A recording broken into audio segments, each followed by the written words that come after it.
Assalamualaikum warahmatullahi wabarakatuh. Alhamdulillah.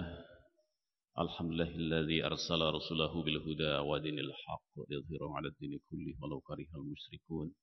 Asyhadu an la ilaha illallah wahdahu la syarika lah wa asyhadu anna Muhammadan 'abduhu wa rasuluh. Allahumma shalli 'ala Muhammad wa 'ala alihi wa ashabihi wa man tabi'ahu ila yaumiddin. Amma ba'd.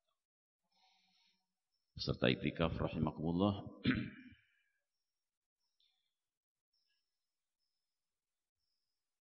Apakah bapak-bapak dan anak-anakku yang ada di sini yakin bahwa agama di sisi Allah hanyalah Islam? Atau agama yang lain juga benar?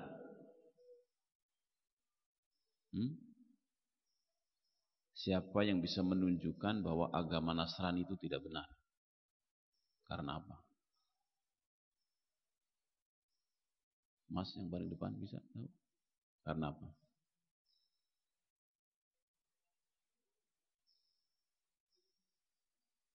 Kalau orang musyrik jelas. Tapi orang Nasrani kenapa? Ternyata Allah akan meninggikan beberapa derajat di atas sebagian besar orang yang beriman ketika kita berilmu pengetahuan. Yarfa'illahu alladhina amanu minkum wa utul ilma darajat. Itu marilah kita fahami Al-Quran dengan sebaik-baiknya. Jadi siapa yang membatasi kekuasaan Allah Subhanahu wa ta'ala, maka dia kafir. Membatasi kekuasaan Allah. Nah, di mana Nasrani membatasi kekuasaan Allah? Karena ketika lahir Nabi Isa alaihissalam, dia mengatakan mana mungkin ada bayi lahir tidak ada bapaknya.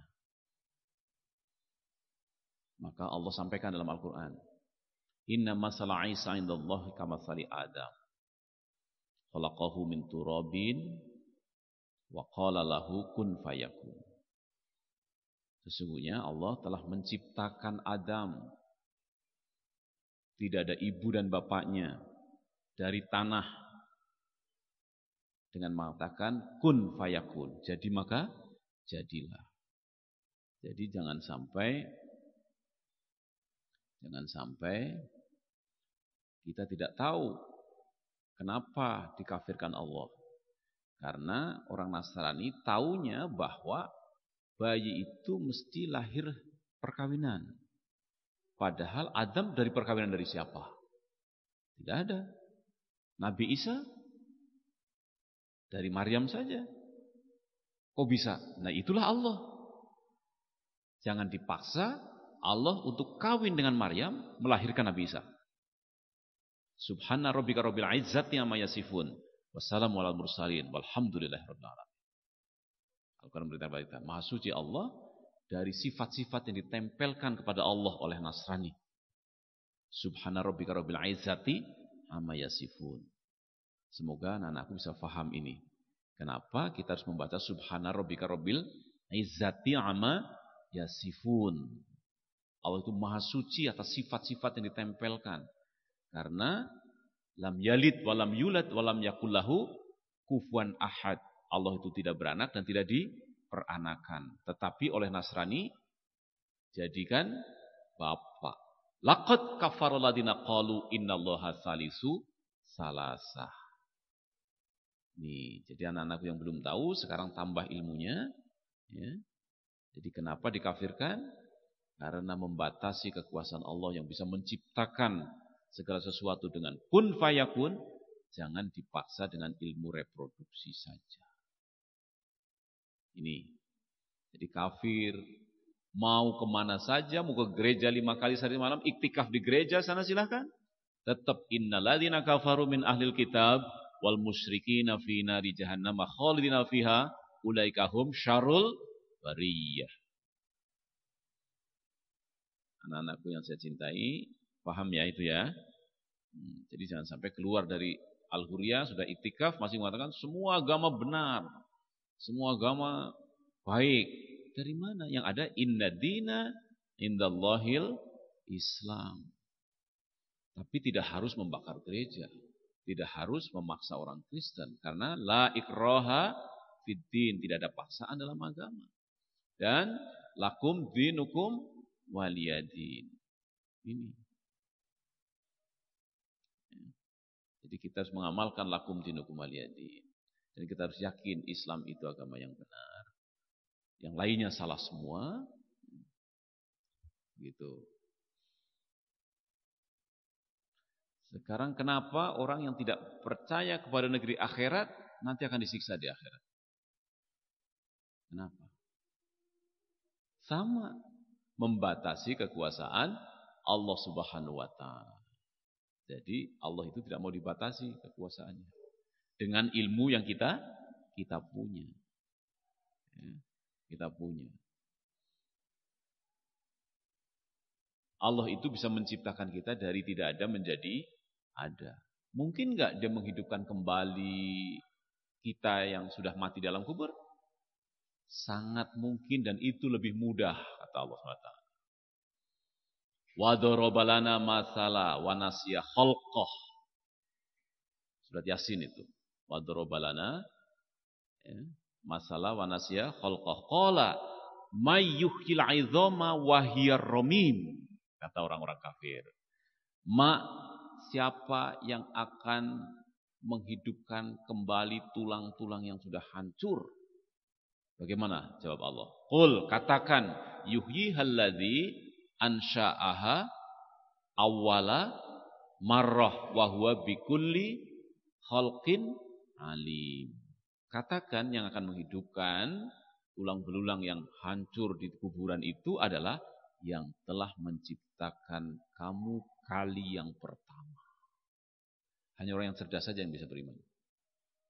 Jadi siapa yang mengatakan, mana mungkin sudah mati mau hidupkan kembali, maka tempatnya neraka jahanam. Kenapa? Membatasi kekuasaan Allah Subhanahu wa taala. Ini. Sekarang kenapa orang yang berputus asa dari rahmat Allah kafir? Putus asa dari rahmat Allah itu gimana sih? Misalnya, wahai anak-anakku, carilah rizki yang halal. Jawabannya, cari yang haram saja sulit, cari yang halal. Nah ini orang putus asa ini. Yang seperti itu gaya putus asa. Ya. Kamu ingin jadi sarjana IPB, jangan nyontek. Gimana? Enggak nyontek. Temennya nyontek semua. Putus asa juga ya rahmat Allah. Ya kan? Kenapa kafir disebut Al-Quran? Ya. Barang siapa putus asa dari rahmat Allah, kafir. Wahai para pemuda remaja, kalau kamu ingin menikah jangan pacaran. Kumaha, enggak pacaran zaman kayak begini. Ini putus asa juga yang kayak begini. Ya kan? Kamu mesti pakai jilbab. Wah, kalau pakai jilbab gimana kalau pakai jilbab? Enggak bisa nikah nih pasangan pada enggak pakai jilbab. Lepas jilbabnya, putus asa dari rahmat Allah. Karena apa? Karena Allah sudah mengatakan, walladzina jahadu fina lanahdiyanahum subulana. Innallaha lama'al muhsinin. Itu surat Al-Ankabut ayat terakhir. Walladzina jahadu fina lanahdiyanahum subulana. Innallaha lama'al muhsinin. Sesungguhnya orang yang sungguh-sungguh menempuh jalan Allah, maka akan ditunjukkan oleh Allah jalan-jalannya. Walladzina jahadu fina lanahdiyanahum subulana. Innallaha, sesungguhnya Allah beserta orang-orang yang suka berbuat muhsinin, berbuat kebaikan. Jadi Bapak Ibu sekalian, anak-anakku jangan putus asa. Kalau pengen punya suami yang soleh, jangan putus asa dari rahmat Allah.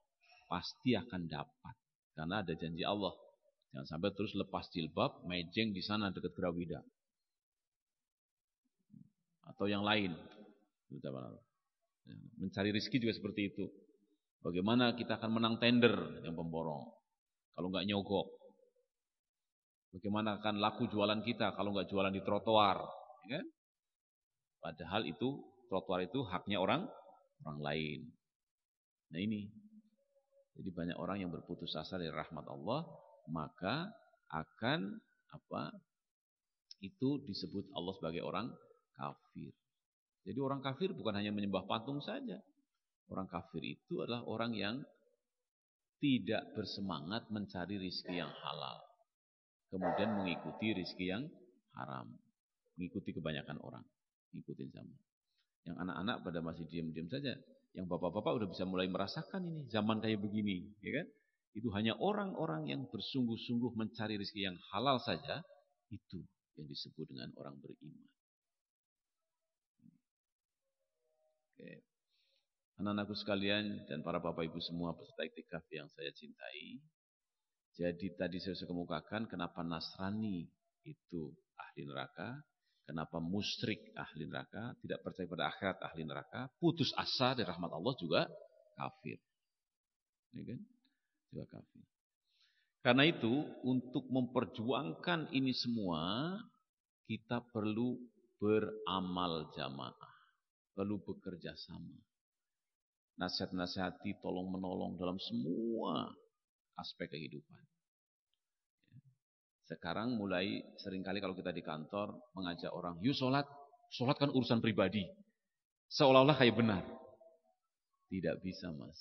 Sholat itu urusan bersama. Jadi kalau kita punya teman, ada azan, tenang-tenang saja. Nanti kita diingatkan, akan ditagih di akhirat. Dulu Pak Hasim sholat langsung berangkat aja sendiri, nggak pernah ngajak-ngajak. Nanti repot kita. Jadi begitu ada azan, tetangga kanan kiri oprek-oprek semua. Ayo gitu. Di ruang dekan, ruang mana, mahasiswa bahkan menyusun jadwal pun harus seperti itu. Karena kalau tidak nanti kita akan ditagih di akhirat. Kita nggak bisa masuk sendirian ke surga. Karena yang lain pada pengen, kenapa itu? Kamu masuk ke surga sendirian. Nggak ngajak-ngajak ya. Ya kan? Dari situ. Memang seolah-olah kayak benar tadi pernyataan bahwa sholat urusan pribadi. Salah. Bahkan Rasulullah SAW setiap habis sholat subuh, Rasulullah menghadap ke belakang. Melihat satu persatu. Di mana Abu Bakar Siddiq? Di mana Umar bin Khattab? Kenapa dia tidak hadir? Datangin hari ini. Begitu keadaannya. Jadi sholat itu urusan bersama. Watawassaw bil haq watawassaw bis sabr. Jangan pernah bosan, jangan pernah berhenti. Jangan kita beragama itu asik sendirian. Iktikaf sendiri, asik nangis sendiri. Tidak peduli dengan suasana di kantornya. Bagaimana teman kita? Ini, bagaimana teman sejawat kita? Ketika kita asik sendiri, akan masuk ke surga sendiri, ternyata tidak bisa. Kita akan mendapatkan nanti tagihan dari orang-orang kafir, orang-orang yang lalai dari sholatnya itu. Ini. Karena itu saya akan menyampaikan bahwa Islam ini dibangun atas beberapa pilar. Kalau ingin maju, ingin menjadi jaya Islam itu. Yang pertama adalah pilar keimanan. Iman. Ini pilar pertama, iman. Iman ini menjadi kunci dari pertolongan Allah. Jadi merupakan kewajiban bagi Allah untuk menolong orang yang beriman. Kewajiban dari Allah akan menolong orang yang beriman. Jadi kunci pertolongan itu ketika orang itu beriman. Innallaha yuhibbul mu'minin, innallaha yuhibbul muttaqin, innallaha yuhibbul muhsinin. Ini pilar pertama. Ini banyak sekali peristiwa-peristiwanya ketika beriman. Saksikan, luar biasa peristiwanya. Ketika Nabi Ibrahim alaihissalam memecahkan patung-patung, ya kan? Dimasukkan ke dalam api. Bagaimana? Apakah apinya panas? Tidak. Allah katakan pada api itu, ya nar kuni barda wassalaman ala Ibrahim. Wahai api, jadilah engkau dingin dan keselamatan atas Nabi Ibrahim. Allah itu punya ilmu yang luar biasa. Kalau api menurut kita membakar, ternyata api bisa menjadi dingin ketika Allah perintahkan. Wahai api, jadilah engkau dingin. Nabi Ibrahim keluar dari api. Karena kewajiban bagi Allah menolong orang yang beriman. Kemudian yang kedua adalah Nabi Musa alaihissalam. Ini bukti-bukti orang yang beriman ditolong oleh Allah SWT. Ya? Jadi kalau kamu ingin ditolong Allah, jadilah orang yang beriman kepada Allah. Yang kedua adalah Nabi Musa alaihissalam. Dikejar oleh Fir'aun. Ya kan? Dikejar oleh Fir'aun. Sampai ke pinggir lautan. Semua sahabatnya, Ashabu Musa namanya, sahabat-sahabat Musa mengatakan, kita akan ditenggelamkan, kita akan terkejar. Kala, kata Nabi Musa. Inna ma'ya Rabbi. Sesungguhnya aku beserta, Tuhanku beserta aku. Dia akan berikan petunjuk kepadaku. Maka pukulkan tongkatmu ke lautan. Maka jadilah lautan itu jalan bagi Nabi Musa. Jadi Allah tidak mau dibatasi dengan ilmu fisika. Bahwa air mesti menenggelamkan? Tidak. Api mesti membakar? Tidak. Jadi kalau Bapak Ibu sekalian yang sudah beriman ternyata tidak ditolong oleh Allah, belum sungguh-sungguh imannya. Pengen suami yang soleh kok belum dapat, belum sungguh-sungguh berdoanya. Belum sungguh-sungguh amal solehnya. Itu aja. Jangan sampai malah lari dari keimanan untuk mengejar cita-cita. Mengejar rizki dengan lari dari iman. Tidak ada ceritanya dalam Al-Quran. Akan ditolong oleh Allah Ta'ala. Gitu. Jadi mesti bersungguh-sungguh dalam mencari ilmu, bersungguh-sungguh mencari rizki, bersungguh-sungguh mencari teman hidup, bersungguh-sungguh mengejar cita-cita di dalam bingkai keimanan. Ini. Kemudian yang terakhir yang saya kemukakan siapa? Rasulullah SAW ketika mau hijrah. Diabadikan dalam surat At-Taubah ayat 40. Ayat 40. Illa tansuruhu faqad nasarahullah. Idh akhrajahul ladina kafaru sanyasnaini idh huma fil ghar. Idh yaqulu li sahibihi. Lanjutkan. La tahzan. Innallaha ma'ana. Fa'anzalallahu sakinatahu alaihi wa ayyadahu bijunudi lam tarauha. Wa ja'ala kalimatal ladina kafaru sufla wa kalimatullah yal ulya. At-Taubah ayat 40. Benar enggak, Mbak? Benar. Jadi, jika kamu tidak menolong Muhammad, silahkan pada kafir semua. Ketika diseru oleh Rasulullah untuk berjuang, untuk infak, untuk sedekah, tidak mau, Allah akan tetap jayakan Islam dari orang lain. Jadi Islam tidak butuh imanmu. Iman saya, iman Mus, enggak perlu. Allah akan terus menolong Muhammad dan agamanya. Tapi tidak pakai Anda semuanya. Jadi beragama itu bukan kepentingan Allah. Kepentingan siapa? Kita yang butuh. Jangan coba-coba kita merasa telah menyumbang Allah dengan infak dan sedekah. Telah menyumbang Allah dengan iktikaf 1 bulan penuh. Tidak ada sama sekali. Jadi, illa tansuruhu, jika kamu tidak mau menolong dia Muhammad, tidak mau menyambut perintah Allah, sungguh Allah telah menolongnya. Idhuma fil ghar. Ketika dia berada di dalam gua, ketika diusir oleh orang-orang kafir Quraisy. Id akhrajahul ladina kafaru. Sanyasnaini. Salah satu dari 2 orang yang ada dalam gua. Bersama siapa? Abu Bakar Siddiq radhiyallahu anhu. Ketika tentara-tentara kafir Quraisy berdiri di depan mulut gua, Abu Bakar Siddiq radhiyallahu anhu menangis. Wahai Rasulullah, kita bakalan dibunuh. Ya. Ini tentara dengan senjata lengkap di depan mulut gua. Ternyata Rasulullah mengatakan, la tahzan, innallaha ma'ana. Jangan bersedih, wahai sahabatku, Abu Bakar Siddiq. Sesungguhnya kita beserta Allah SWT. Maka fa'anzalallahu sakinatahu alaihi. Allah turunkan sakinah kepada Muhammad Rasulullah SAW bersama Abu Bakar Siddiq alaihi. Wa ayyadahu bijunudin lam tarauha. Dan dikirim tentara yang kamu tidak melihatnya. Balik kanan semua. Bubar tentara Quraisy. Tidak kelihatan ada tentara dikirim oleh Allah di depan mulut. Jadi merupakan kewajiban bagi Allah ketika orang sudah menyatakan beriman, pasti akan ditolong oleh Allah Subhanahu wa taala. Jangan khawatir dengan rizki. Siapa yang bersungguh-sungguh karena iman, hanya mencari yang halal, pasti akan ditolong oleh Allah. Walladzina jahadu fina lanahdiyanahum subulana. Innallaha lama'al muhsinin. Jangan sampai kita larut ketika nanti keluar dari iktikaf, mengikuti kebanyakan orang dalam pergaulan, dalam mencari rezeki di pasar. Semua orang ngurangin timbangan, kita ikut ngurangin timbangan. Apa makna dari iktikaf ini? Kalau hanya sekedar asyik dan bangga ketika iktikaf, tapi larut di dalam percaturan politik, ekonomi, sosial, dan seluruhnya. Ini. Jadi Rasulullah SAW sudah ditolong oleh Allah Subhanahu wa Ta'ala karena iman. Innallaha ma'ana. Wa ja'ala kalimatal ladzina kafaru sufla wa kalimatullahi al-ulya. Agar aku jadikan seperti ini kata Allah. Agar seruan orang kafir itu rendah dan seruan Allah menjadi tinggi. Jadi Allah semua yang intervensi dalam semua keputusan-keputusan kita. Tidak ada satupun keputusan yang kita hadapi tanpa izin Allah Subhanahu wa Ta'ala. Apalagi kita orang yang beriman.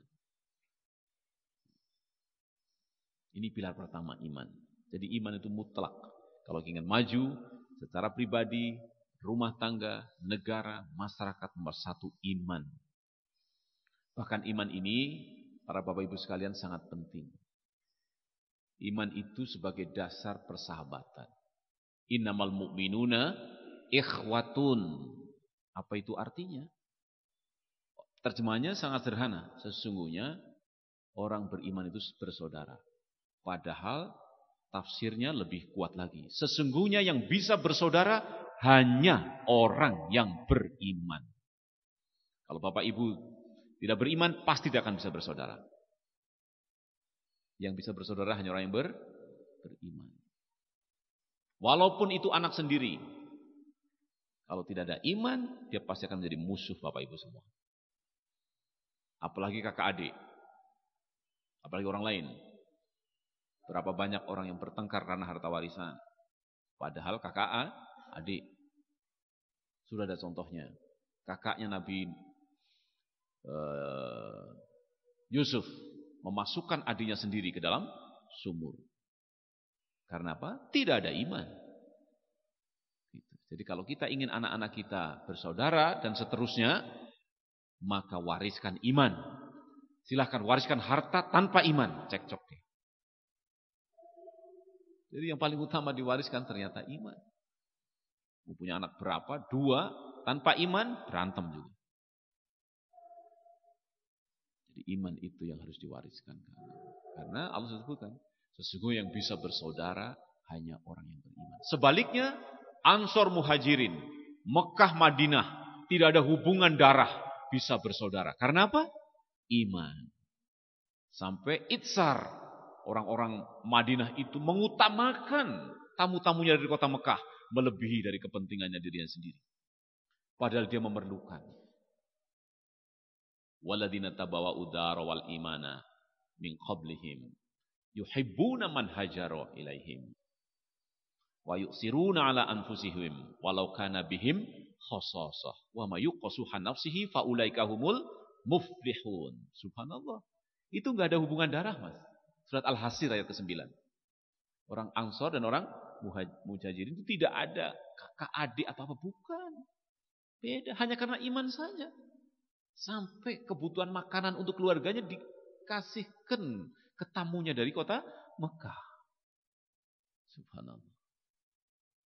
Ini yang membenarkan bahwa persaudaraan itu dasarnya adalah keimanan. Kita seringkali suku, nggak ada apa-apanya suku. Sama-sama Jawa berantem, sama-sama Sunda juga berantem. Sebaliknya Jawa dengan Sunda bisa bersaudara karena iman. Sumatera, Kalimantan bersaudara karena iman. Di situ. Sulawesi kita bisa bersaudara dengan orang Bogor karena apa? Kita seiman. Sebaliknya sama orang Bogor kita berantem karena tidak beriman. Ini. Jadi innamal mu'minuna ikhwatun. Sesungguhnya orang mukmin itu bersaudara. Yang bisa bersaudaranya beriman. Jadi ketika kita bertengkar, maka kita turun imannya. Dan itu berada di dalam jurang api neraka. Ketika kita bertengkar. Sekarang siapa yang tahu kunci untuk kita diberi nikmat persaudaraan, ukhuwah. Apa kuncinya? Jadi kalau kita suka berantem, suka nggak enak dengan orang, kenapa sih sebenarnya? Siapa yang tahu angkat tangan? Ada yang tahu? Dikirain ukhuwah Islamnya itu datang dari langit. Atau apa kita bisa create sendiri. Ternyata itu ada aturan-aturannya. Surat Al-Imran. Ayat berapa itu? Wa'tasimu bihablillahi jami'a wala tafarraqu. Sekitar 100 berapa?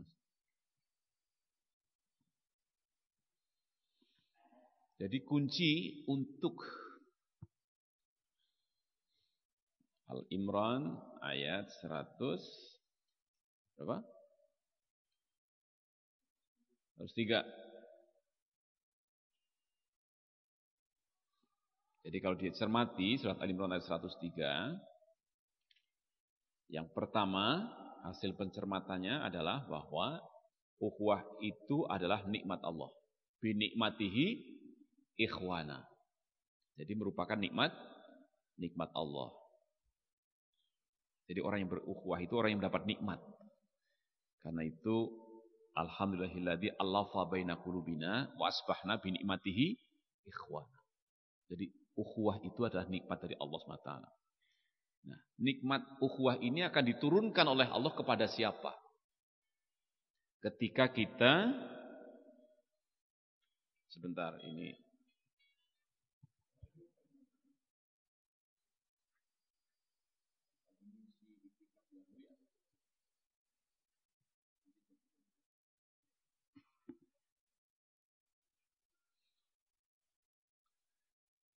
jadi yang pertama untuk mendapatkan nikmat ukhuwah itu wa'tasimu bihablillahi jami'a.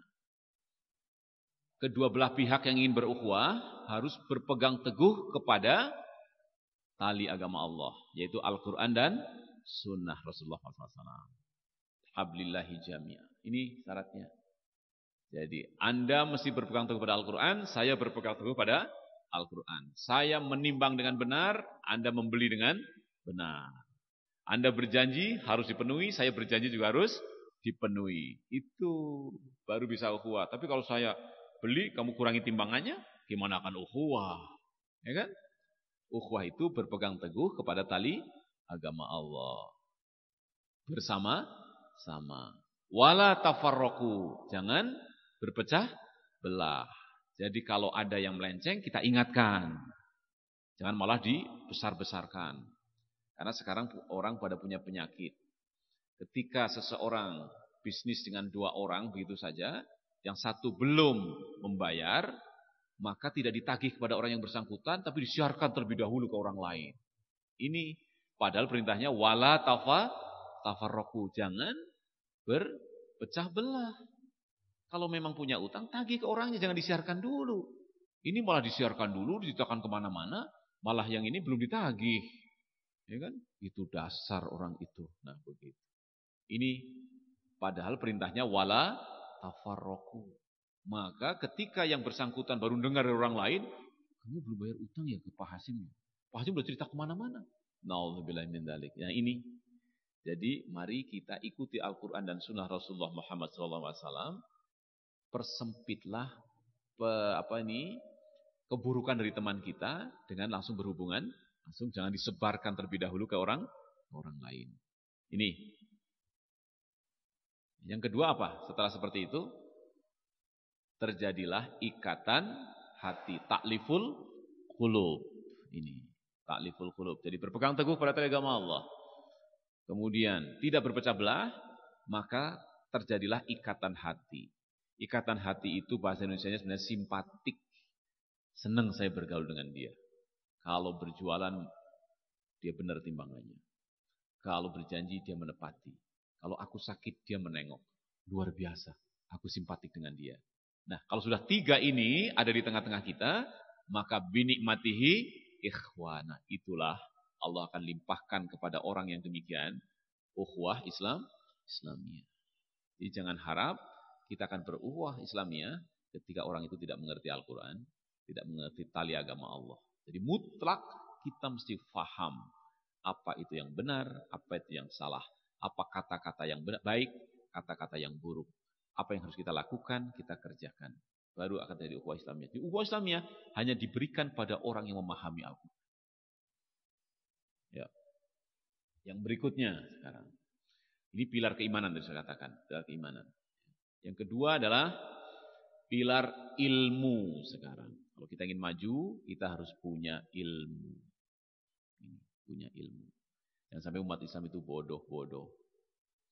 Nggak ngerti tentang ilmu. Baik ilmu agama maupun ilmu kauniyah. Ilmu alam, ilmu teknologi, ilmu fardu kifayah. Kalau tidak, kita nggak bisa apa-apa. Ini. Dakwah itu harus disebarkan dengan ilmu.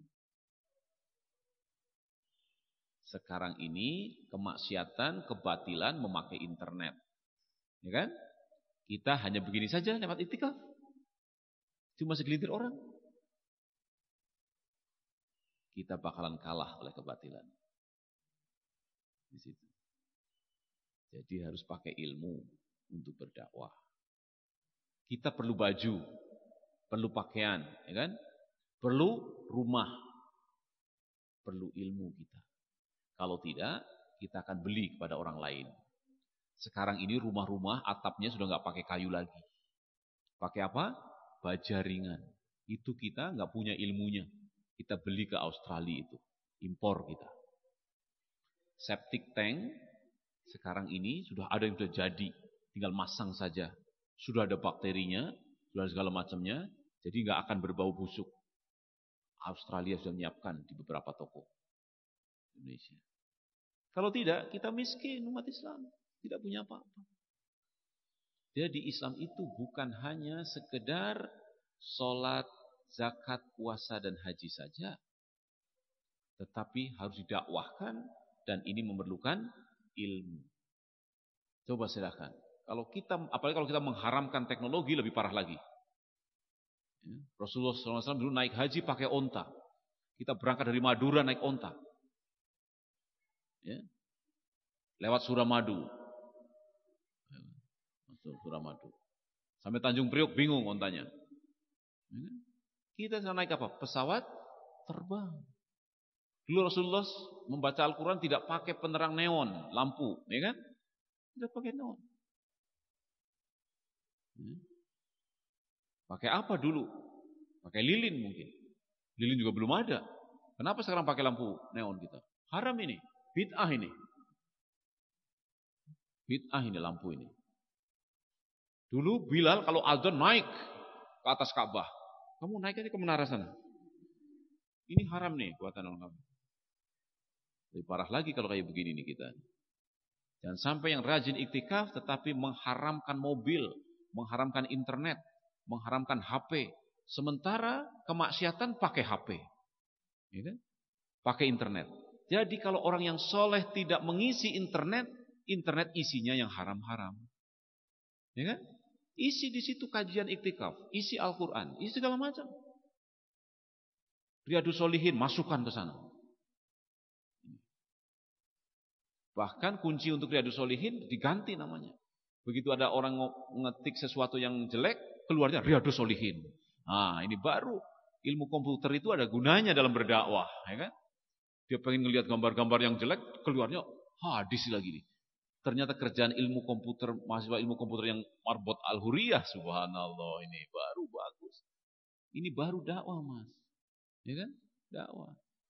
Ya kan? Jadi diketik yang jelek, keluarnya, wah, jadwal iktikaf. Subhanallah. Di situ. Jadi yang tadinya mau berbuat maksiat karena ilmu, ya, dari orang Islam, dari Marbot Al-Huriyah, dari anak-anakku yang iktikaf, itu. Jadi keluar dari sini silahkan belajar dengan baik agar bisa mengerti tentang komputer, mengerti tentang internet. Jangan sampai hanya sekedar membaca kitab kuning saja. Dulu zaman dulu itu mah kakek saya kitab kuning.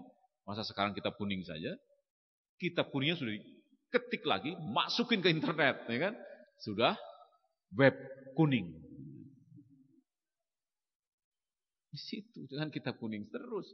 Sudah nggak ada kertasnya sekarang, semua kertas putih semua. Nggak keluar kertas kuning sekarang. Itu teknologi pabrik kertas zaman dulu, udah nggak ada lagi.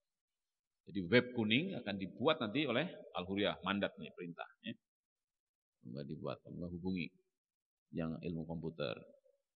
Begitu. Jadi jangan dikira belajar komputer ini jurusan dunia. Bakal masuk neraka kalau belajar ilmu komputer. Mana dasarnya? Tidak ada. Ini. Sekarang nanti kalau buka kamu pengennya makan apa? Kamu suka makan apa Mas yang baju merah? Apel. Apel Malang sekarang mah kecil-kecil. Adanya apel Fuji, ya kan? Dari Cina lagi. Kenapa enggak apel Malang enggak digedein sama kita? Ya? Kenapa ini? Kenapa yang gede-gede dari luar negeri? Karena kita belum punya ilmunya untuk membuat apel lebih besar. Karena kita sudah merasa cukup dengan ilmu ngaji saja, dipandangnya ilmu pertanian tidak penting. Padahal setelah Jumatan, bertebaranlah kamu di muka bumi. Carilah fadilah-fadilah dari Allah Subhanahu wa taala. Kita masih tiduran habis Jumatan. Suruh bertaburan di muka bumi. Ini jadi ilmu menjadi sangat penting. Jadi kalau umat Islam bodoh, lebih parah lagi kalau kita nggak ngerti tentang gelatin, teknologi pangan. Kita bilang babi itu haram sambil makan permen, isinya gelatin. Nggak ngerti. Ya kalau nggak ngerti namanya jahil ya nggak apa-apa, nggak berdosa itu. Padahal permen yang ada gelatinya dibuat dari babi. Ya kan? Gitu. Karena kejahiliannya kita. Loh, kita mengatakan haram, hurimat alaikumul maitatu wad dama wa lahmal khinzir, yang dimakan dalam permennya ada khinzirnya itu. Kenapa? Karena kejahilian kita. Tidak mengerti itu semua. Haram. Ya. Gitu. Terus mandi sekarang. Sabun mandi. Kenapa kamu nggak buat sabun sendiri? Sabun Al-Hurriyah, buat sabun. Udah belajar reaksi penyabunan, nggak bisa buat sabun lagi. Yang dapat kimia kan dapat penyabunan. Siapa yang tahu reaksi penyabunan apa? Angka penyabunan apa? Gimana Mas? Ya, memang itu dibuat itu. Tapi kalau angka penyabunan bukan itu. Banyaknya KUH yang dipakai untuk memutus ikatan ester. Ya kan? 100 gram lemak. Gitu. Nah, jadi itu sabun ternyata dibuatnya dari minyak, ya kan? Dari minyak. Minyak itu bisa minyak nabati, minyak kelapa sawit. Bisa juga minyak lemak dari babi itu. Nah, emang kamu kaget-kaget? Jadi, saudara-saudara, jangan coba-coba sentuh babi, mandi pakai minyak babi. Ya kan? Karena nggak ngerti teknologinya. Jadi mesti punya ilmu orang Islam. Oh begitu. Jadi lemak babi itu bisa dibuat sabun. Di situ. Jadi silakan dibahas tentang babi, tapi kita tanpa sadar makan babi ada di permen, ya kan? Ada di es krim, ya kan? Di mana-mana. Kemudian ada di sabun, sabun mandi yang dibuat dari itu semuanya. Walaupun kebanyakan dari nabati. Nah, jadi kita mesti menguasai teknologi untuk bisa membuat sabun yang halal, yang membersihkan. Ini pilar kedua. Jadi umat Islam harus punya ilmu. Sekarang, yang mau mudik perlu apa? Harta sekarang yang ketiga. Jadi kita mesti kaya. Adanya Rasulullah SAW itu berharta. Jadi orang kaya. Ini jangan sampai kita jadi orang miskin. Tangan di atas lebih baik daripada tangan di bawah. Ini. Karena itu kita harus menjadi orang kaya. Minta pada Allah SWT dan bekerja keras. Abu Bakar Siddiq punya kebun korma. Kamu punya kebun apa? Kelapa sawit? Nah, belum punya kebun. Harus punya kebun. Punya usaha apa? Ya, yang perempuan-perempuan kita kan beli baju koko, beli jilbab, kenapa nggak ada yang mau produksi? Dalam kebersamaan seperti ini kita bisa beli produk saudara kita. Ternyata yang memproduksi nanti bisa orang Cina. Kita yang pakai koko. Lihat kalau naik haji itu, lihat. Dari kursi roda made in China, peci made in China. Punya Bapak coba lihat peci yang putih itu, balik gitu. Buatan Cina. Kenapa nggak hanya buatan kita? Karena kita nggak memandang bahwa kaya itu bukan bagian dari Islam. Justru yang diserukan oleh kita itu adalah zuhud. Wah, zuhud itu mah, dunia itu terkutuk. Jangan cinta pada dunia. Zuhud itu apa? Zuhud itu adalah orang yang kaya tetapi mau infak sebesar-besarnya fisabilillah. Itulah zuhud. Bukan zuhud itu orang mahasiswa dikirimin cuma 100.000 per bulan. Abdi mah zuhud. Bukan, itu mah fakir miskin.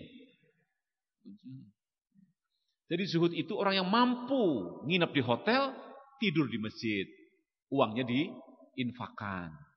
Mampu membayar ketika naik pesawat terbang di airport, di restoran yang sangat mahal, tapi dia memakan roti tangkep dari istrinya yang disiapkan untuk infak uangnya. Itu zuhud namanya.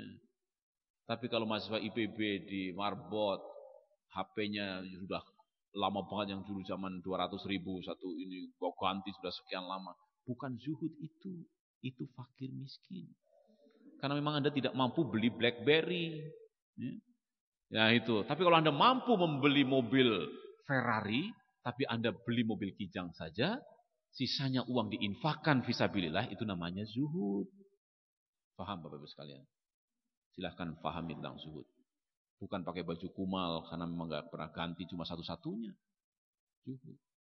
Jadi orang yang punya kebun korma Abu Bakar Siddiq radhiyallahu anhu, tapi orangnya sangat sederhana. Tapi sederhana bukan kayak Bob Hasan atau Bob Sadino yang pakai celana pendek padahal dia punya triliunan di tabungan. Bukan asal sederhana, tapi sederhananya karena infak fisabilillah, itu zuhud namanya. Oke, saya ulang kembali, jadi mahasiswa-mahasiswi yang pakai baju kumal tapi karena nggak mampu beli baju yang bagus, itu bukan zuhud. Itu fakir miskin. Berhak menerima zakat, infak, sedekah. Gitu ya Mas ya? Tapi yang namanya zuhud itu adalah orang yang kaya, tetapi dia sederhana karena uangnya dipakai untuk infak dan sedekah. Mampu membeli Ferrari, dia beli mobil Kijang saja. Itu. Mampu nginep di hotel tapi tidur di masjid. Nah itu sederhana. Siap untuk infak. Mampu membayar makan sarapan pagi di lapangan terbang yang sampai 100-an ribu, dia roti tangkap yang disiapkan oleh istrinya. Sisanya untuk infak anak yatim. Nah itu baru namanya zuhud. Jadi harta harus diperjuangkan untuk membiayai dakwah. Ini pilar keberapa tadi? Ketiga, ilmu adalah harta. Yang berikutnya, anak-anakku sekalian, pilar kita adalah jihad. Jihad. Kesungguhan, bersungguh-sungguh untuk melawan orang kafir. Melawan orang kafir bukan berperang dengan senjata dulu nih. Dengan dakwah dulu. Kita lawan mereka di panggung-panggung internet. Nah, ketika mengatakan ini dan itu, lawan dengan serangan dari Al-Huriyah, dari Al-Ghifari, dari orang beriman. Peperangan di media massa. Ini perlu dana ini kayak begini ini. Perlu dana, perlu kesungguhan. Gak akan bisa Anda menjadi sarjana ilmu komputer kalau tidak bersungguh-sungguh. Keterima saja belum bisa. Masuknya saja enggak gampang.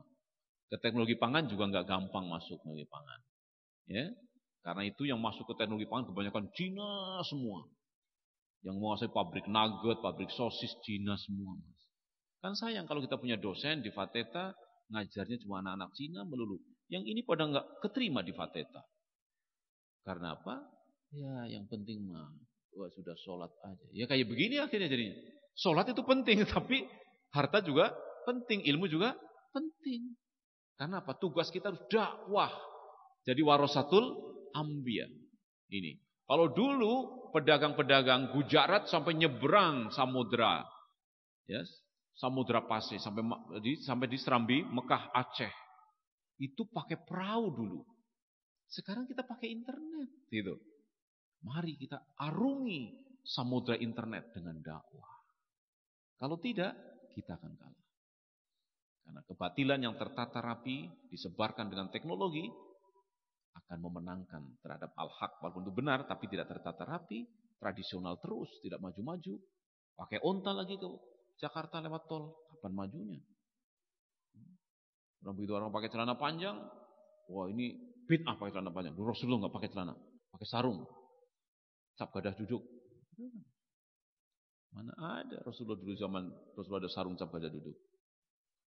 Jadi seolah yang pakai sarung lebih soleh pakai celana panjang, yang pakai peci putih lebih soleh daripada udang-udang kali gaya Arab lebih soleh daripada yang pakai peci putih, pakai peci hitam. Wah ini bid'ah ini. Padahal Abu Jahal juga pakai udang-udang itu juga. Persis seperti Rasulullah Abu Jahal. Ketika mengatakan dalam bahasa Arab, ya habibi pada wanita yang bukan muhrimah, di belakang kita amin, amin, amin. Dikira Abu Jahal nggak pakai baju seperti Rasulullah? Pakai, semua pakai itu. Jadi jangan sampai kita menilai keislaman orang karena bajunya, karena baju Arabnya. Kita akan keliru itu. Ya. Yang penting menutup aurat dengan seluruh aturan-aturan yang ada. Mau pakai batik, mau pakai celana panjang, ya kan? Yang penting jangan ketat, ya kan? Yang longgar, itu. Jangan sampai yang pakai jubah mengkafirkan yang pakai celana panjang. Kita repot kalau ada pemahamannya seperti itu. Itu ya. Ini pilar tentang jihad perlu kesungguhan agar anak-anakku bisa memenuhi kursi-kursi perguruan tinggi. Ya. Kalau tidak, didominasi oleh orang non-muslim. Jurusan-jurusan kedokteran isinya non-muslim. Teknologi pangan non-muslim. Ilmu komputer non-muslim. Yang muslim-muslim baru keterimanya nanti yang tidak laku-laku itu. Ya. Saya nggak akan sebut yang nggak laku. Khawatir menyinggung perasaan. Yang ini. Ya kan? Di situ.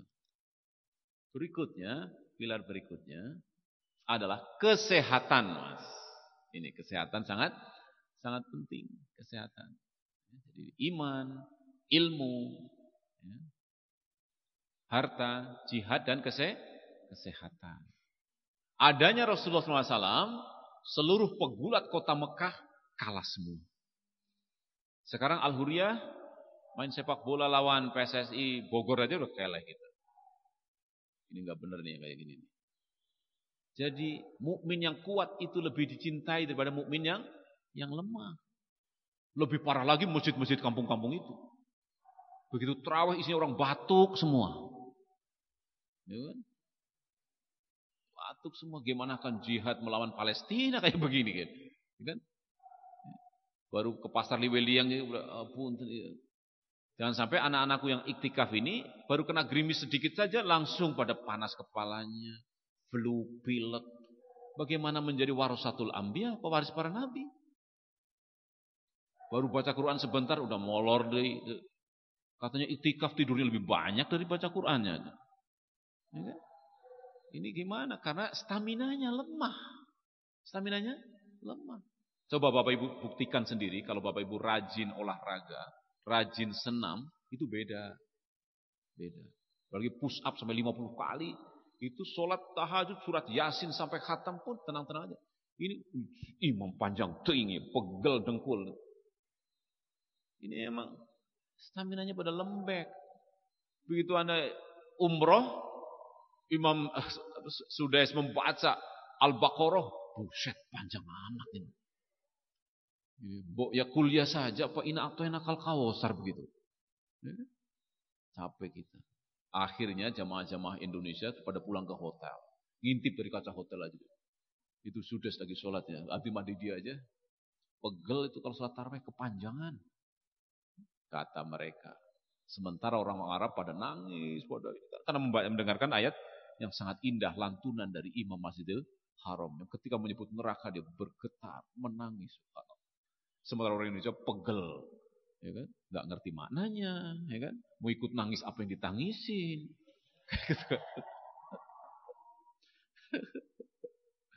Begitu. Akhirnya ya sudahlah, kita keluar cari kopi, cari kebab, kita makan-makan, alhamdulillah. Pulang kayak udah pulang dari umroh, udah jadi orang soleh kelihatannya ini.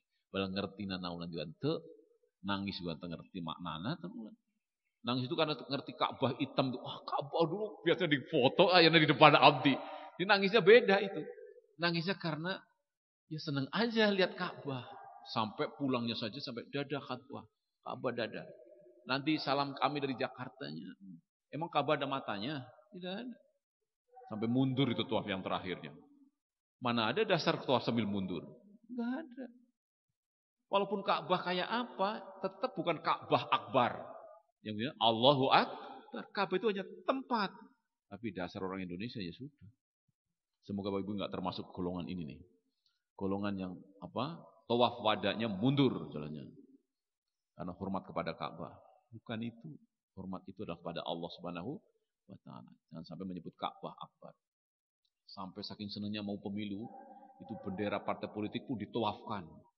Ya, sesungguhnya bendera pemilu yang sudah ditawafkan akan menang pada pemilu yang akan datang. Mana dasarnya? Dibuat kalender, dikirim ke kampung-kampung. Orang kampung langsung milih, ini partai politik ini bagus benderanya. Sudah ditawafkan di Ka'bah. 7 kali putaran. Itu disiram pakai air zam-zam. Na'udzubillah min dzalik. Menang beneran, berarti memang bodoh beneran ini orang kampung-kampung Islam itu. Partai yang bermutu ikut-ikutan. Wah, gitu kan? Jangan sampai kita ikut-ikutan. Kita punya partai, tuafkan juga, siram air zam-zam. Naonan ini. Kemudian ada yang datang pulang dari umroh, naik haji. Apa? Bawa sajadah. Ini Pak Hasim, sajadah ini sudah saya oleskan di dinding Ka'bah. Harap dipakai untuk sholat terus-menerus. Nah, ini cacat akidahnya yang kayak begini-begini. Ya. Tidak ada dasarnya, tidak ada ini. Jadi peserta iktikaf harus cerdas, harus punya ilmu. Ya, kenapa begini, kenapa begitu. Tadi awal sudah saya katakan. Kenapa Nasrani dikafirkan Allah? Kenapa dikafirkan Allah? Nah, yang terakhir ini, jadi ini kesehatan sangat penting. Ya. Sebaiknya kesehatan itu adanya Rasulullah SAW itu sangat kuat. Dan istirahatnya Rasulullah SAW itu adalah melatih renang. Ya kan? Cucunya, keluarganya berenang. Rasulullah SAW. Menunggang kuda. Ya, kalau Bapak Ibu nggak bisa menunggang kuda, semua anak kita harus bisa nyupir. Iya Mas? Latih. Anak, istri, semua bisa nyupir. Setelah kita bisa nyupir, nanti latih naik tank. Pinjam tank kita, latihan di Al-Huriyah. Benar Mas. Sekarang masih senyum-senyum. Latihan memanah, menembak, semua harus. Ini. Jadi sambil berolahraga, kita mempersiapkan diri. Seperti pasukan Rasulullah Muhammad SAW. Baru itu menggetarkan musuh-musuh Allah. Menggetarkan musuh-musuhmu. Dan orang yang tidak mengetahui. Begitu. Bukan akan menawar NKRI. Bukan. Suatu saat akan tiba saatnya. Jadi negara ini bukan milik orang lain. Milik bapak dan ibu dan anak-anakku semuanya.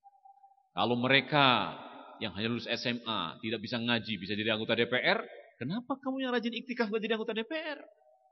Kita sedih karena anggota DPR-nya mereka. Karena orang yang iktikaf memandang alam saya hanya Al-Huriyah, hanya masjid. Parlemen bukan alam saya. Ya sudah. Sementara Al-Huriyah tidak diberi amanah APBN. APBN-nya di Senayan. Kita hanya megang keropak masjid. Transparan kayak apa tetap aja cuma 15 juta. Paling tinggi udah. Dipakai untuk transport khotib berapa? 200.000 untuk nyampu, disimpan di rekening nomor sekian. Transparan bukan main cuma 15 juta. Yang triliun dipegang oleh orang yang tidak mengerti Al-Quran. Untuk apa dan apa. Jadi sekarang kamu marbot.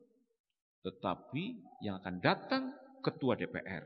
Nah, baru transparan saudara-saudara APBN kita. Nah ini. Di situ. Gaji kami pas-pasan saja. Seperti dulu di marbot. Nggak dikasih gaji. Apa nggak makmur kalau begitu, ya Mas? Jadi kalau yang memegang APBN itu marbot Al-Huriyah, transparannya seperti sholat Jumat diumumkan, luar biasa. Ya kan? Di situ. Anggota DPR-nya kurus-kurus, biasa-biasa, langsung nggak ada yang gendut, ya kan? Sekarang anggota DPR sebentar langsung gemuknya luar biasa. Habis itu pingsan meninggal dunia. Jadi ini kamu ketawanya terlambat. Nah, yang terakhir, Islam ini harus ditegakkan dengan pilar keadilan. ini. Memang Bapak Ibu sekalian mengatur masjid itu gampang. Mengatur masjid. Jadi umat Islam Indonesia ini masih punya pemahaman yang sangat picik. Karena memahami negara seperti memahami masjid. Gitu. Sementara negara itu ada Nasrani, ada Yahudi, ada Hindu, ada Buddha.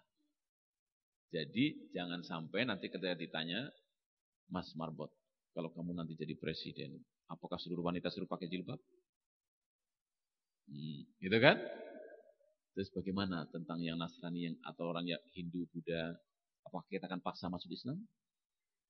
Calon presiden RI kamu sekarang. Apa jawabannya? Kan mulai bingung kan? Mulai bingung. Ini sekarang sudah mulai bingung. Jadi Bapak Ibu belum bisa seperti Rasulullah. Rasulullah itu Amirul Mukminin. Di situ masyarakatnya ada Yahudi, ada Nasrani, ada Islam. Bagaimana Rasulullah bersikap? Apakah menyikapi orang Nasrani dan Yahudi sama seperti menyikapi orang Muslim semuanya? Nah ini, makanya ketika ditanya Pak Hasim, kalau Pak Hasim punya partai politik, nanti akan menjadi presiden. Bagaimana nasib kami Hindu Buddha yang minoritas ini? Apakah boleh saya memilih partainya Pak Hasim? Enggak boleh, kan ini yang harus ngerti Al-Quran dan Sunnah. Loh. Bagaimana? Nah ini Pak pertanyaannya. Jadi banyak orang tidak bisa membedakan antara ketua DKM dan jabatan negara. Yang di situ ada Nasrani dan Yahudi. Kenapa kami mesti harus terbuka? Ada orang simpatik dengan Pak Hasim. Dia Nasrani. Apa harus ditolak? Ya tidak. Orang dia simpatik. Memang Islam itu rahmatan lil alamin. Saya akan penuhi janji. Dia walaupun dia tetangga saya, dia walaupun Nasrani, kalau tetangga saya akan bantu kalau dia perlu bantuan. Silahkan baca hadis-hadis Rasulullah SAW. Barang siapa menyakiti orang kafir dhimmi, sama dengan menyakiti aku. Rasulullah SAW. Jadi jangan sampai peserta iktikaf itu radikal. Orang kafir. Penggal lehernya. Potong-potong jarinya. Sate saja. Walah gawat. Kalau kayak begini. Pasukan Al-Hurriyah siap. Kita bakar tempat WTS. Padahal WTS itu orang nyari kerja dari kampung sana, Sulawesi, pergi ke Sumatera, ke Jakarta. Enggak dapat kerjaan-kerjaan, ya kan? Ketemunya germo, ditampung, ya kan? Dia enggak tahu disekap di situ. Tiba-tiba pasukan Al-Hurriyah membakar lokalisasi, meninggal dunia gosong. Ternyata saudaranya Samsari dari Sulawesi. Yang nyari kerja di Sulawesi enggak ada, pergi ke Jakarta. Hati-hati jangan asal bakar ini. Kita belum membuka lapangan kerja. Kita belum membuka lapangan pendidikan. Kita belum mengadakan pengajian ke semua orang. Kenapa Anda main bakar-bakar? Serulah kepada jalan Tuhanmu bil hikmah wal mau'izatil hasanah. Jangan langsung dibakar, diajak ngaji aja belum. Begitu, Mas. Oke. Adil, berarti kan pilihannya adalah keadilan. Kita bisa masuk surga tanpa orang Nasrani ikut iktikaf. Itu, karena ada lakum dinukum waliyadin. Kita bisa masuk surga tanpa harus orang Hindu menyopot sarung-sarung pohonnya untuk dibagikan ke anak yatim. Karena pohon-pohon di Bali disarungin semua. Ya kan? Daripada disarungin ke pohon kita ambilin aja. Bagiin ke anak yatim di Bogor, ya kan? Nah, ini. Jadi pilar keadilan ini untuk terjadinya tegaknya kalimat Allah yang tinggi tentang Islam. Jadi keimanan tadi saya ulang kembali, keimanan itu mutlak ya. Kemudian ilmu, ketiga apa? Harta, keempat jihad, kelima kesehatan, keenam keluar dari sini yang sakit-sakitan segera senam dan olahraga. Yang rokok harus berhenti merokok. Nih, peserta iktikaf kok ngerokok.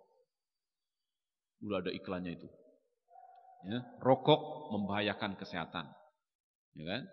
Dan untuk para pejabat, mohon memandang rokok ketika dari hukumnya dari makruh sekarang menjadi haram, maka semua seperti Homer berarti berlaku. Ya, seperti Homer berlaku. Barang siapa yang memproduksi dan memasarkan sesuatu yang haram, maka itu dosa semua. Kenapa rokok bisa naik atau fatwanya bisa naik dari makruh ke haram? Karena perkembangan teknologi. Dahulu kita tidak tahu bahwa rokok itu membahayakan kesehatan. Taunya hanya membuat tetangganya itu terganggu saja kena asapnya. Ternyata sekarang sudah diketahui dengan teknologi, dia membahayakan kesehatan. Maka haram hukumnya umat Islam merusak tubuhnya sendiri. Menjatuhkan kepada api neraka, kepada kehancuran. Itu dasarnya. Jadi fatwa tentang rokok itu bisa berubah dari makruh kepada haram dengan perkembangan teknologi. Itu fatwa yang mengikuti perkembangan teknologi. Tetapi namanya sholat tidak mengikuti perkembangan teknologi. Ya, jangan sampai kamu sholat nanti karena dahulu permasalahannya tidak banyak, sekarang permasalahan banyak, maka sholat subuh jadi 5 rakaat, nggak boleh. Sejak perkembangan teknologi. Jadi ada yang bisa berubah dan tidak bisa berubah. Demikian Bapak Ibu sekalian, kajian iktikaf pada siang hari ini saya cukupkan sampai di sini. Assalamualaikum warahmatullahi wabarakatuh. Waalaikumsalam warahmatullahi wabarakatuh. Ya, jazakallahu khairan katsiran kepada Ustadz Hasyim. Mungkin teman-teman dibuka 2 sesi pertanyaan dulu ya. Bagi yang ingin bertanya, silakan.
Sangat berbahaya.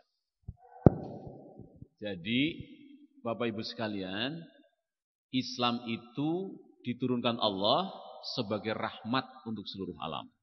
Wa ma arsalnaka ila rahmatan lil alamin. Termasuk Rasulullah Muhammad SAW diturunkan ke tengah manusia rahmatan lil alamin. Artinya alam raya ini tidak akan mendapat rahmat kecuali bersama Muhammad Rasulullah Sallallahu Alaihi Wasallam. Nah, sekarang tinggal Indonesia sekarang ini. Nah, Bapak Ibu semuanya yang ada di sini, insya Allah sebagai pengikut Nabi Muhammad Sallallahu Alaihi Wasallam. Tapi sayang, Bapak Ibu sekalian tidak menjadi menteri perdagangan, tidak menjadi presiden, tidak menjadi anggota DPR. Padahal adanya Rasulullah SAW sebagai rahmatan lil alamin, dia bukan hanya marbot Masjidil Haram, bukan marbot Masjid Nabawi. Dia adalah presiden yang berhak menunjuk orang Ansor Muhajirin menjadi hakim, menjadi menteri perdagangan, menteri semuanya, Ansor Muhajirin semua. Itu Rasulullah SAW. Jadi sekarang kalau kita ingin menyetop itu, persiapkan diri kita, anak-anak kita untuk pantas menjadi menteri perdagangan ke depan. Mesti bisa bahasa Inggris. Begitu. Ya, mesti bisa bahasa Inggris. Agar keputusan-keputusan menteri perdagangan tidak seperti yang sekarang ini. Sekarang menteri perdagangannya namanya Ibu Mari Pangestu. Ditunjuk oleh Presiden SBY. Dan nggak bisa diprotes ini. Itu hak prerogatif presiden. Karena mungkin presiden sudah punya hubungan dengan Cina, dengan segala macam. Suaminya Mari Pangestu ada di Cina. Kantornya di Shanghai. Di sana. Jadi sekarang menjadi poros ekspor Cina ke Indonesia. Kenapa demikian? Ya, karena umat Islam selama ini baru memandang masjid sebagai tempat ibadah totalnya. Parlemen masih belum dianggap. Apalagi presiden. Padahal Rasulullah adalah Amirul Mukminin. Mari kita persiapkan diri kita agar pantas, tidak ada yang protes ketika Bapak saya angkat jadi Menteri Keuangan. Tapi kalau sekarang diangkat, berarti banyak yang protes nih. Karena belum banyak menulis tentang strategi perdagangan seperti apa. Nah, untuk bisa seperti itu, maka kita harus mengerti tentang perdagangan. Jadi dari Al-Huriyah, dari Al-Ghifari, dari ITB, dari IPB, dari UI, UGM muncul Hafizul Quran yang ekonomi. perdagangan. Gimana teknik mensejahterakan ini. Gitu Mas. Ujinya. Masih agak jauh memang ini. Ya semoga kita kadang-kadang memang jauh, ketika kita sudah punya niat ke sana, maka Allah akan percepat itu semua. Dan sudah banyak sekali rencana-rencana kita yang tadinya hanya ingin tahun 2025, ternyata 2098 atau 2001 sudah diberi oleh Allah. Sekian. Sampai kita kewalahan, siapa lagi yang pantas jadi menteri lagi? Sebenarnya nggak ada yang pantas. Belum ada yang pantas. Perlu ngaji lagi. Perlu tingkatkan ini. Kalau belum pantas, jadi menteri juga kacau balau. Begitu Mas.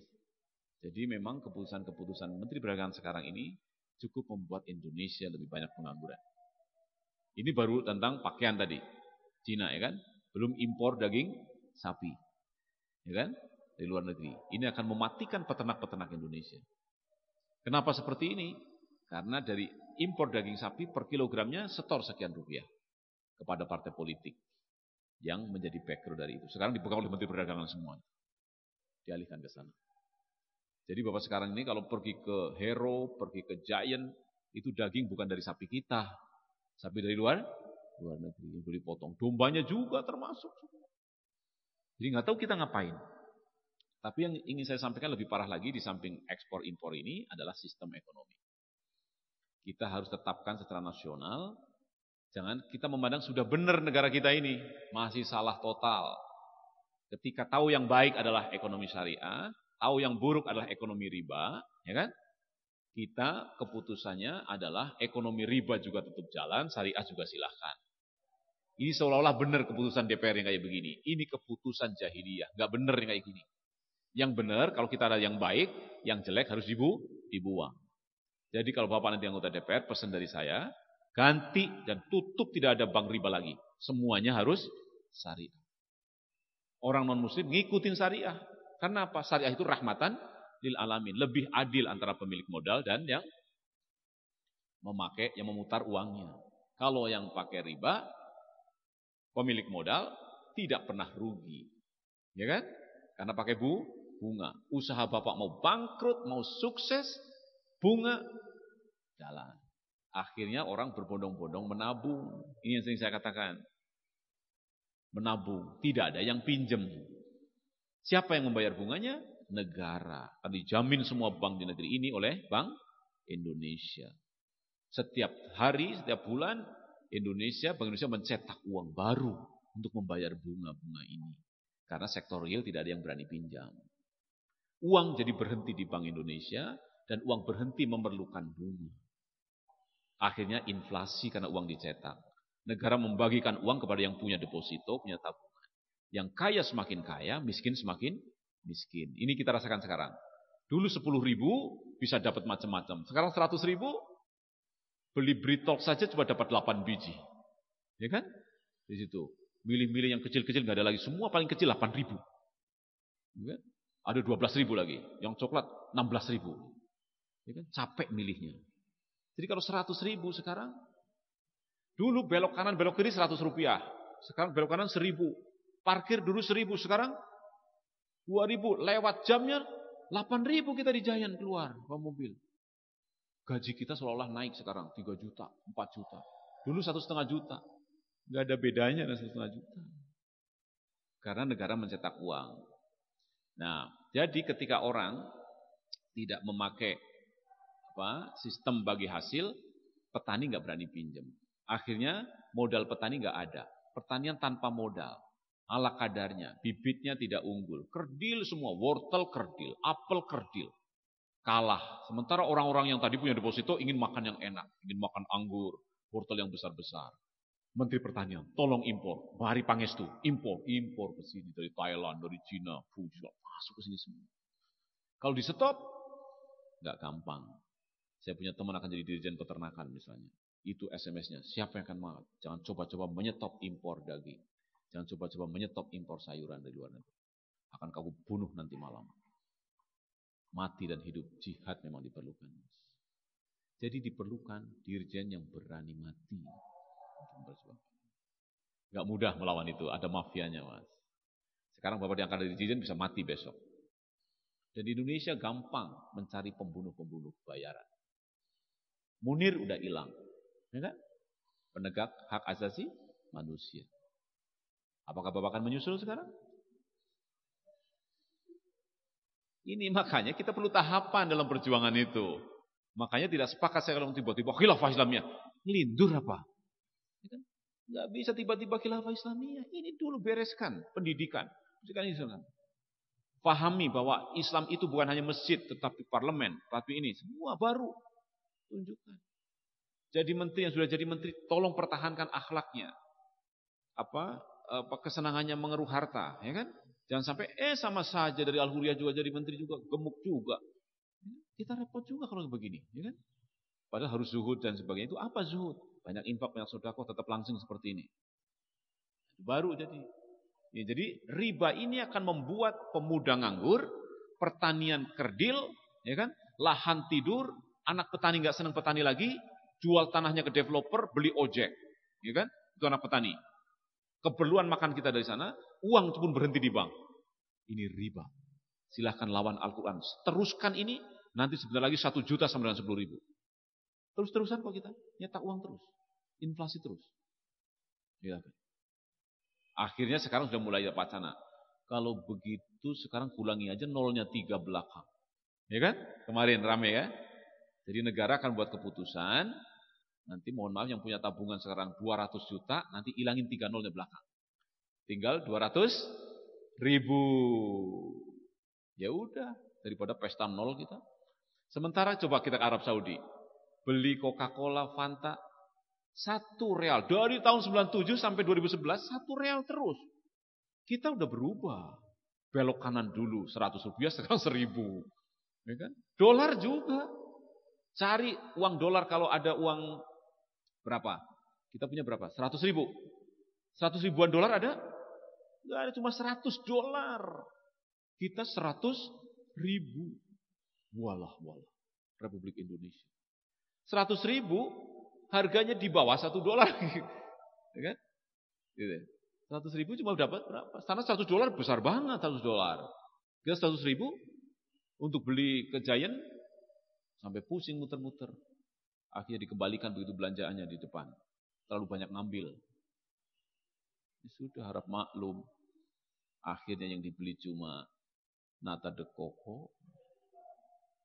Tambah lagi apa tuh? Poem. Di poem nata de coco 3 udah habis. Pas lewat Britok nggak jadi beli, langsung pulang ngacir udah. Nah bukan naon ya 100.000 kemari dikasih honor oleh Al-Huriyah beli poem sama nata de coco 3. Ya nangis semua anaknya sampai rumah.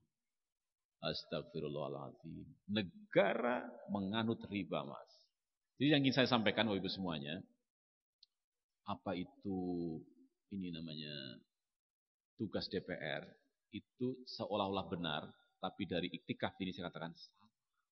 Karena apa? Anda tahu yang baik, Anda pelihara kebebasan di negeri ini untuk memilih yang buruk.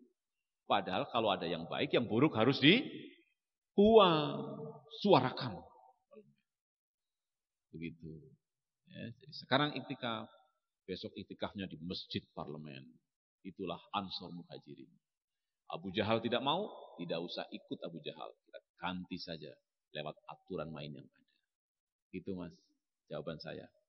Jadi persiapkan anak kita untuk pantas mengganti Menteri Perdagangan ke depan. Barakallahu li wa lakum. Assalamualaikum warahmatullahi wabarakatuh.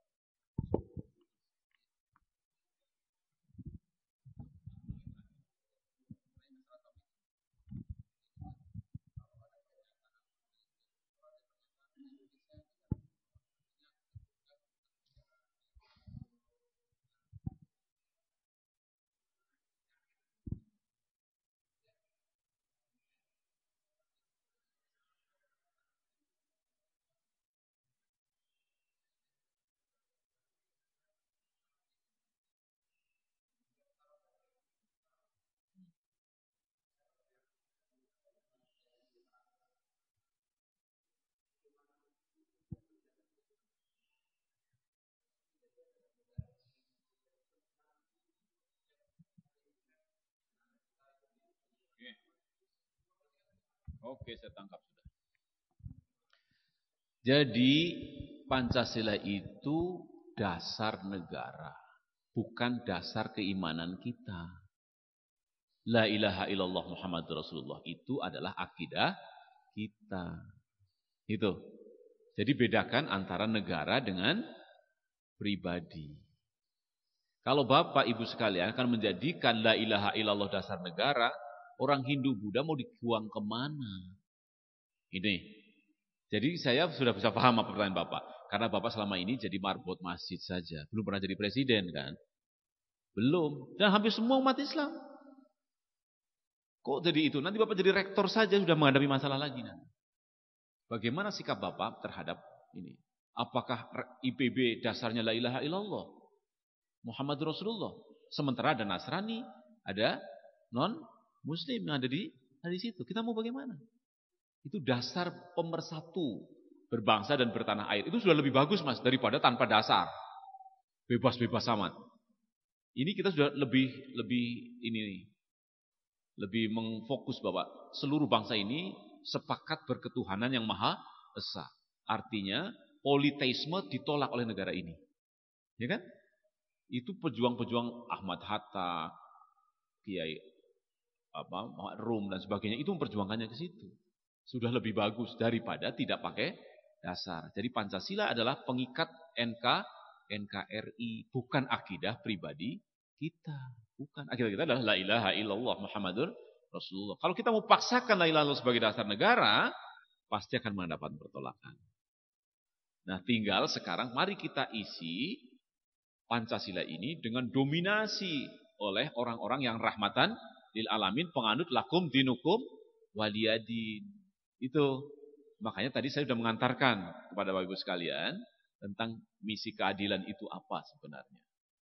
Keadilan itu adalah kita bisa bersikap terhadap sesama muslim dan terhadap non-muslim. Bagaimana sikap kita? Nah, makanya banyak orang yang kemudian ketika kita terbuka, Pak Hasim bisa dipilih oleh Nasrani, oleh Yahudi, oleh Buddha dan segala macam karena simpatik kita mengamalkan lakum dinukum waliyadin. Banyak orang yang mengatakan, wah Pak Hasim sekarang ternyata disimpatikan oleh Nasrani. Rasulullah juga disimpatikan oleh Yahudi dan Nasrani. Itu Rasulullah. Sampai orang Yahudi itu tidak mau diadili oleh pengadilan Yahudi. Dia datang menghadap Rasulullah, maunya diadili oleh Rasulullah Muhammad sallallahu alaihi wasallam. Karena Rasulullah itu rahmatan lil alamin. Gitu Mas. Jadi enggak apa-apa, tenangkan aja. Apalkan itu Pancasila. Karena Pancasila adalah dasar negara, bukan dasar akidah pribadi kita. Pribadi kita adalah la ilaha illallah Muhammadur Rasulullah. Jadi Bali, tetap silahkan Bali. Kalau mau Islam, ayo. Kalau tidak, lakum dinukum waliyadin. Dan hak-hak mereka, Bapak sebagai presiden harus tetap diberi APBN dia.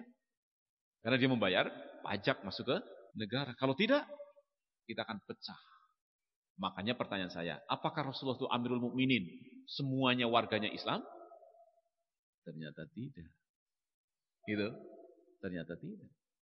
Tapi Rasulullah menjadi pemimpin Yahudi, Nasrani yang membayar jizyah kepada Rasulullah Muhammad SAW. Rasulullah menegakkan amar ma'ruf nahi mungkar. Timbangan harus benar. Mau Nasrani, Yahudi harus benar. Nah, Islam punya perangkat-perangkat itu semua dalam ekonomi syariah yang dikembangkan. Makanya ekonomi syariah dibicarakan di negara tidak harus mengatakan bahwa ini dari Al-Quran.